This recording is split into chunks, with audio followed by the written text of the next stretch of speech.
भगवान श्री कृष्ण को नमस्कार करते हुए आप सभी का अनंत अकेडमी ऑफ मैथमेटिक्स गुरुग्राम में स्वागत है।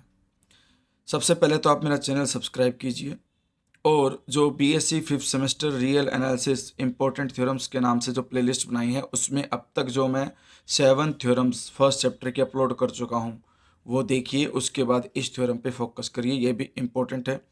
कुरुक्षेत्र 2014 और एमडी 2008 में आ चुकी है। Every bounded monotonic function is an integrable function, ये एन आएगा यहाँ पे, ठीक है, एन इंटीग्रेबल फंक्शन। और या फिर स्टेटमेंट ऐसे होगी, every monotonic function on a closed interval is integrable on that integrable, यानी कि कोई भी मोनोटोनिक फंक्शन है, ठीक है, वो चाहे इंक्रीजिंग हो चाहे डिक्रीजिंग हो, किसी भी क्लोज्ड इंटरवल में, तो वो इंटीग्रेबल होगा ऑन डेट इंटरवल। प्रूफ में यह है कि let f be a monotonically non decreasing bounded function on A b, ठीक है, नॉन डिक्रीजिंग दिया है तो इसका मतलब वो क्या होगा, इंक्रीजिंग।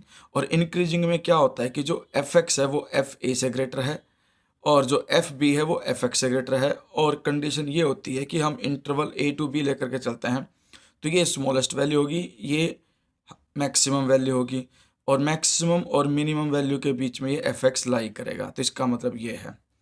अब आपके पास पहली कंडीशन ये आ सकती है कि if F A equal to F B, if both are equal then F is constant function and every constant function is integrable, so it is integrable. So let us assume that F A is less than F B. Increasing function है तो F A को less, F B को greater मानेंगे। Epsilon कोई greater than 0 positive value लेकर के चलेंगे।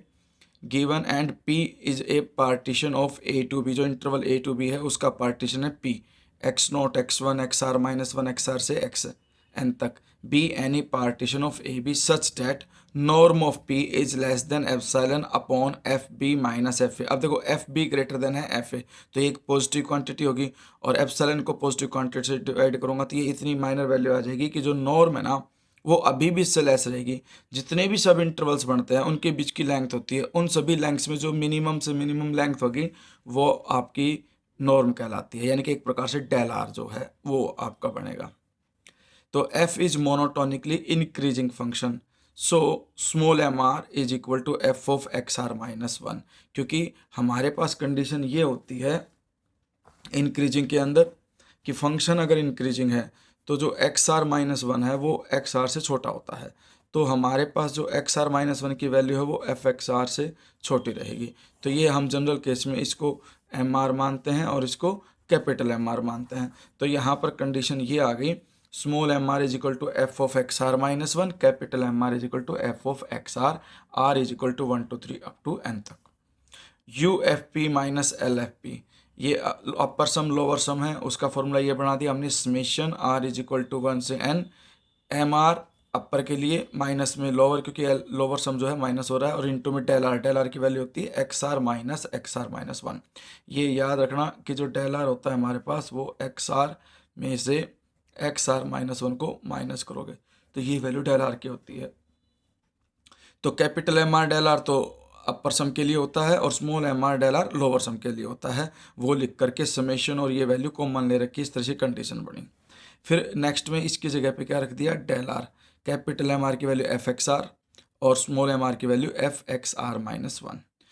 अब हमारे पास जो नॉर्म थी वो इससे लेस देन थी, एक प्रकार से जो डेल आर है वो इससे लेस रहेगा, तो इस तरह से हमारे पास कंडीशन ये बनेगी कि जो डेल आर है उसकी जगह पे ये वैल्यू रख देंगे epsilon upon F B minus F A, तो इक्वलिटी जो है वो चेंज हो जाएगी और यहाँ पर जो साइन है ये लेस देन वाला लग जाएगा, क्योंकि जैसे ही मैं इसकी जगह पे ये वैल्यू पुट करूँगा तो ये ग्रेटर हो जाएगी, इसीलिए ये ग्रेटर का साइन लगा है कि this value is greater than U F P minus L F P, ठीक है। और समेशन से बाहर लिख दिया इसको epsilon upon F B minus F A को। फिर से समझ लो, डेल आर की वैल्यू को ये रखा फंक्शन के अंदर और वो समेशन से बाहर लिख दी जैसे यहाँ लिखी हुई है। इसके बाद इसके अंदर आर की वैल्यू 1 पुट करो, फिर 2 पुट करो, फिर 3 पुट करो, तो तुम देखोगे पेयर वाइज 1 ये कटते चले जाएंगे, फर्स्ट और लास्ट वैल्यू बचेगी। लास्ट वैल्यू एफ बी है और फर्स्ट वैल्यू एफ ए होती है, तो F B minus F A, ठीक है। अब F B minus F A से कट जाएगा, सिर्फ एप्सिलॉन बचेगा और U F P minus L F P is less than epsilon, hence F is integrable on A to B. Again if F is monotonic non increasing. अब non increasing bounded function है तो same case चलेगा, बस सारे sign उल्टे हो जाएंगे as it is. देखो एक बार ध्यान से, F A is greater than equal to F X greater than equal to F B, F A equal to F B.